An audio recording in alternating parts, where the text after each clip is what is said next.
In the United States, the region known as the Southwest has long been under the rain shadow of the Sierras. Storm systems moving in from the Pacific drop most of their moisture in these formidable mountains, leaving little for the dry lands beyond. The country surrounding Moab is particularly harsh and arid, with low annual rainfall and hot summers. Its high elevation brings nasty winter chill, yet despite the dry conditions, this rugged land is dissected by numerous major waterways, namely the Colorado River and tributaries such as the Little Colorado, San Juan and Green.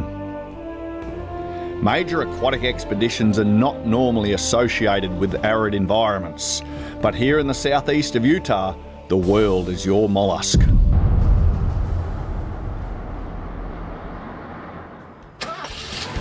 The next stage of this adventure involves an hour drive northwest of Moab.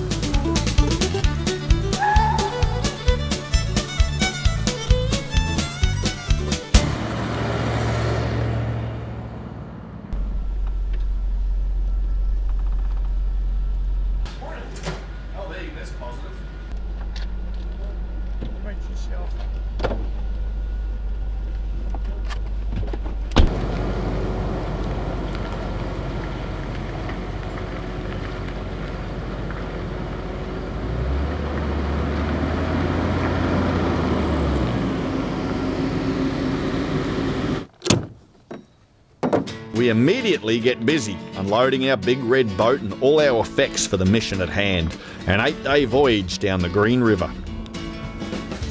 Once our provisions and equipment are organised, we then have to load our boat with good balance in mind, and not to forget the little dog, packed and ready to row.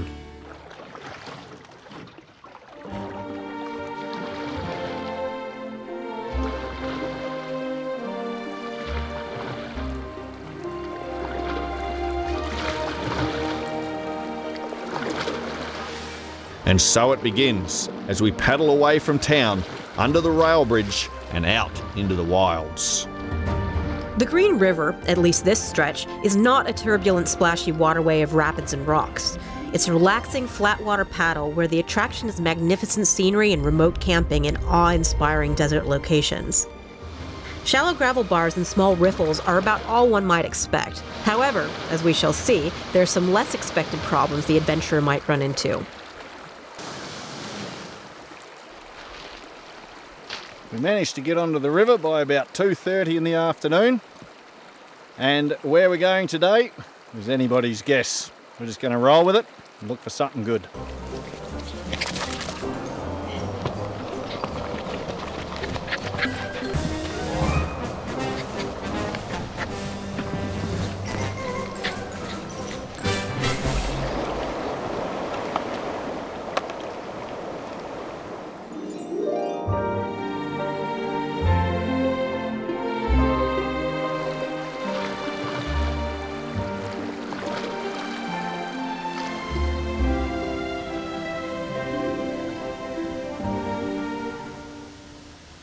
We've stopped here at what we think might be Crystal Geyser, so we might check it out.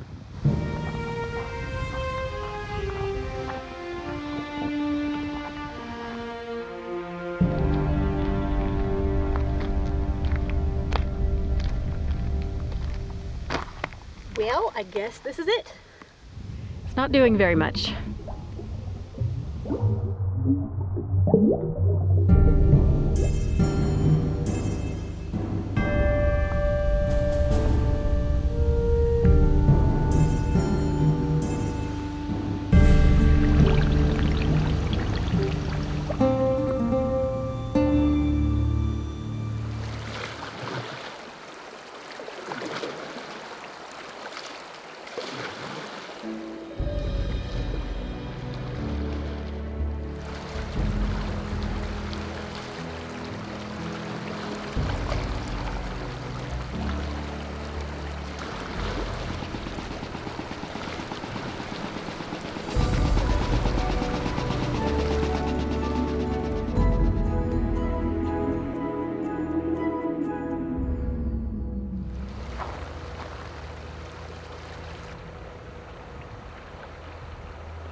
We find ourselves amidst a stand of cottonwood trees, a common sight growing along the banks of the river with their distinctive spade-shaped leaves and their deeply fissured bark. There's good shade beneath the trees, but they're notorious for shedding branches, so maybe setting up camp a little way off is in our best interest. We've upgraded our tent. It's a new, I think it's a marmot. Anyway, we've done one test run of it, but this will be our first night sleeping in it. No, this is not it, this is a roll of shit tickets, hang on. There we are. Not the original bag, it's in a compression sack.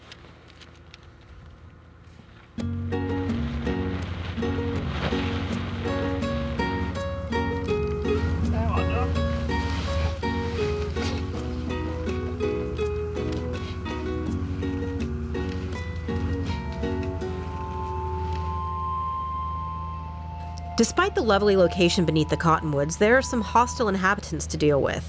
The iconic tumbleweed, made famous in Western movies as a terribly spiny, invasive weed native to Russia. Most likely Central American in origin, the spiky capsules of the thorn apple rake into the flesh of one's bare legs. Socks fill up rapidly with the sharp seeds of the common sandbur, variations of which are native and widespread around the world. At least the rubber rabbit bush is a little more benign. Reached our first campsite under a stand of cottonwood trees alongside the river, and what you might be able to hear in the distance is a big irrigation pump. On the other side of the river is some agriculture, and then behind us is just endless wilderness. We've only done about 7.5 miles today, and it's a 68-mile stretch where we take out at Mineral Bottom, and you can do that comfortably in about 2 or 3 days, and we're planning on taking about 8. Because we can. So that's why we have to pace ourselves so that we don't get through it too quick. And our vehicle's going to get moved by the shuttle service tomorrow, and then down to Mineral Bottom on the 28th, which is still, how many days away is that? Like 5? 6? Something like that. Yeah, 5 days. Yeah, we don't want to rush. That'd be a bad thing. It appears we have a stowaway. Krikkit's on the job trying to locate the culprit.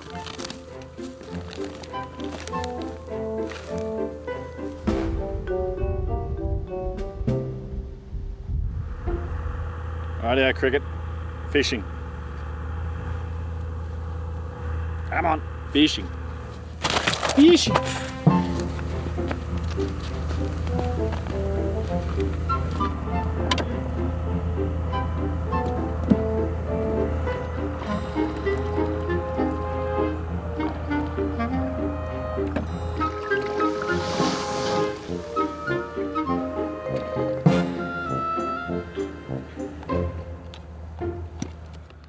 Due to the murky waters, we're going to start off with a popper. I don't hold high hopes, but you've got to have faith.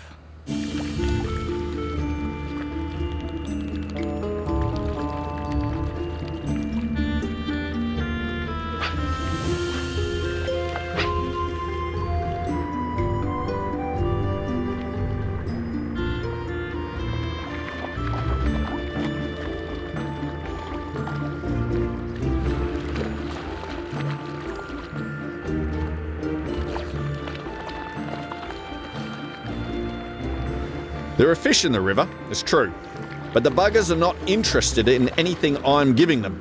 In short, it turns into a pleasant afternoon of casting practice.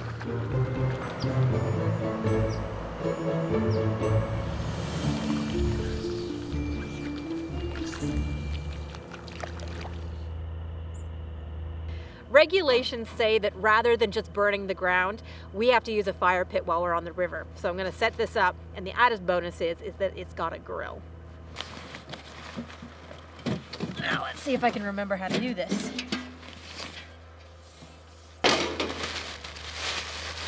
The bubble wrap's very important so it doesn't annoy the hell out of us shaking around in the vehicle. So here's our grill. We got some legs here.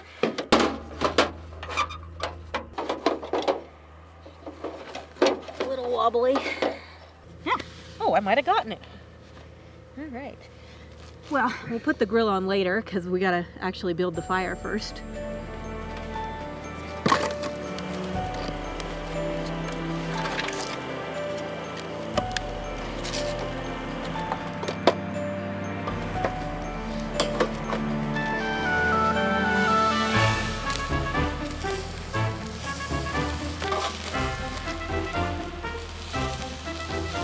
Eat straight off the grill. Yep.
As we travel further downstream, the savage world around us begins to close in on the river with low cliffs on either side. As these cliff faces grow larger, we pass a spooky spot on the river where large bubbles gurgle up to the surface.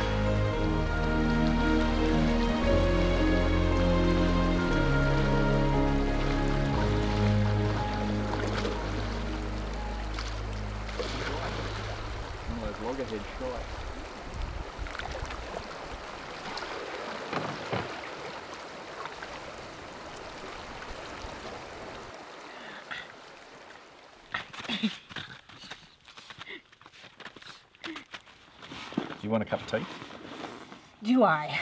Yeah, sure. Well, are you making one anyways? Mm-hmm. Okay, yeah.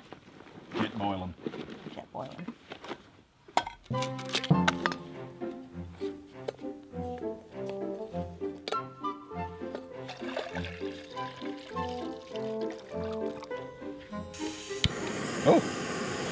Oh, there we go. Yep.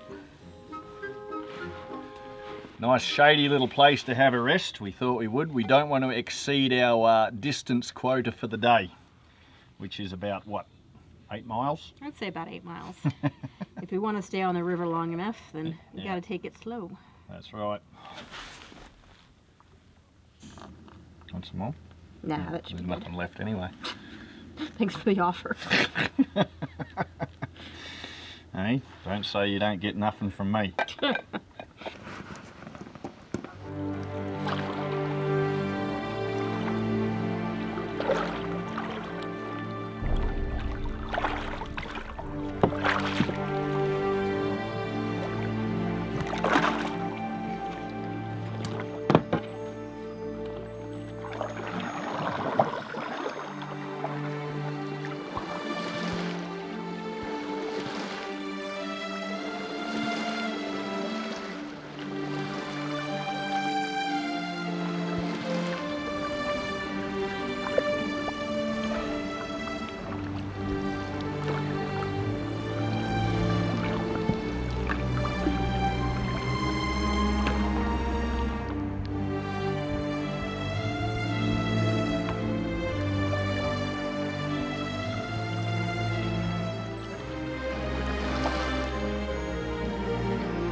It looks muddy.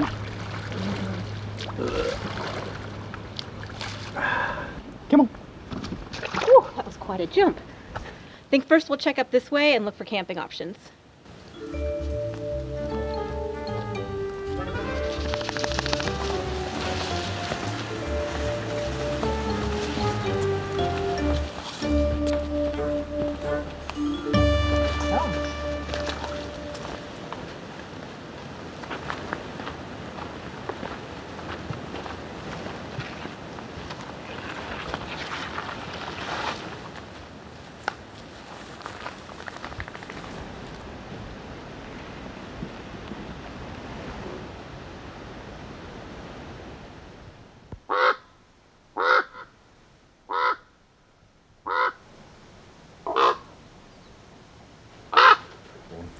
All these big trees that we're camping under are called cottonwood, and this explains why.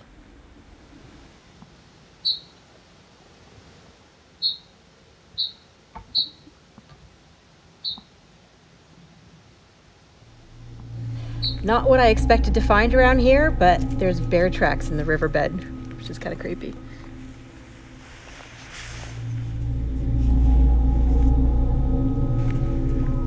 Not a small bear either.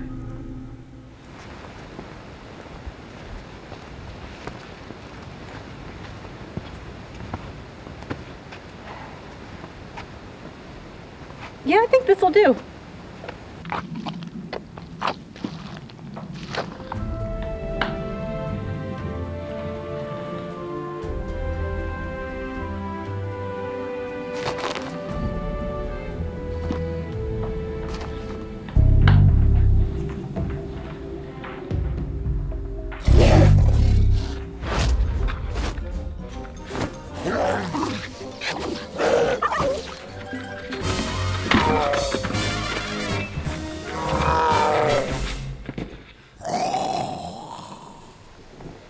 Tributaries to the main river give the hiker access to the plateau above where Krikkit can look down on camp. A different perspective for a little dog short of Shank. Soil is scarce amongst the rocky wilderness, held in place by living communities of bacteria, lichens, mosses and fungi. These crusty mats also allow the soil to hold moisture for longer, but are extremely fragile and can take years to recover even from the careless boot of a hiker. It's a wise decision to stick to the trails or stay on the hard rock. Marks in the sand indicate the desert is not as lifeless as it may appear. Creatures more easily seen are small lizards such as the western whiptail and the tree lizard, members of the iguana family. Back down in the gullies, feasting on more substantial leaves such as milkweed and dogbane, are bright metallic green beetles. The wilderness here provides endless opportunity to stretch one's legs. The proximity to water, shelter and potential food resources is a winning combination for the chance to stumble across markings left by the original inhabitants of this amazing land. A little effort gets the intrepid explorer up into the high country for awe-inspiring views and an encounter with a diminutive grove of strange goblinoid plants. Wild buckwheat known as the desert trumpet.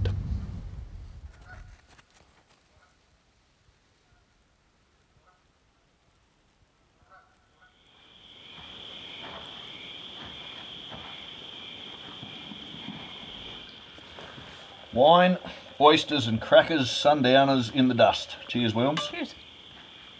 At our tiny campsite. Mm-hmm.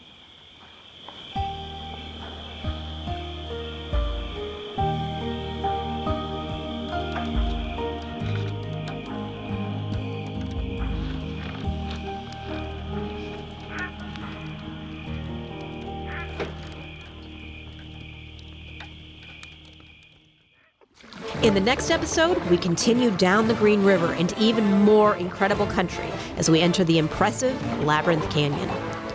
Be sure to join us deep in the wilds of Utah.